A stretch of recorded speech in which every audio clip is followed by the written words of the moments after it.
ایک ایسی شے جڑی بغیر گناہ تو نہیں حاصل ہوتی، صرف گناہ نہ ملتی ہے انسان نو۔ اللہ تعالیٰ دا جڑا علم ہے وہ دا کوئی ہور حل نہیں کہ گناہ تو علاوہ بھی انسان نو درجہ حاصل ہو جائے۔ توجہ نے گل سننی ہے، قصہ آدم دے اندر اللہ نے جڑا توبہ دا ذکر کیتا، چھوٹی گل نہیں، پہلا توبہ کرنے والا انسان تو آدم علیہ السلام ہے، اور اس پاروں توبہ تے اسی جنی اولاد نے عمل کرنا ہے، جنہاں نو رب توفیق دینی توبہ دی، سارا آدم علیہ السلام دے کھاتے چ جاتا۔ بہت اعلیٰ سنت قائم کی بے ڈگ پینا کوئی گل نہیں، مگر اتنے دھرنا مار کے نہ بہ جاؤ، اٹھو تو کپڑے چارو تو مڑ کے اپنے راہ پہ جاؤ، پھر خیر ہی خیر ہے، پھر اگے نال بھی درجہ اچا ہو جانا۔ وہ درجہ کہڑا جڑا حاصل نہیں ہوندا بغیر گناہ، جان کے نہیں کرنے چاہیے مگر ہو جانے۔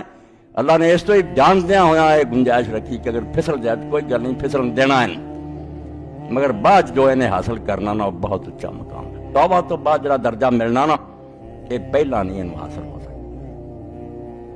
انسان کس گل ہی پیدا ہویا؟ اللہ پاک فرمایا جن اور انسان میں بنائے لیا میری بندگی کر، بندگی نہ کچھ پلے نہیں پہنتا۔ عربی سے بات سی، فارسی سے بندگی ہو گیا، لبا کی گل ادا دی ادا ہی رہی۔ انسان سمجھ نہ آئی گل کہ کدے لیے میں پیدا ہوا، بندگی بھی دوسری زبان کا لفظ ہے، عبادت بھی دوسری زبان کا لفظ ہے۔ مینوں تو اس طرح سمجھانا چاہیے میری بولی جی میرے کھانے چ بہ جائے تو ایس گل ہی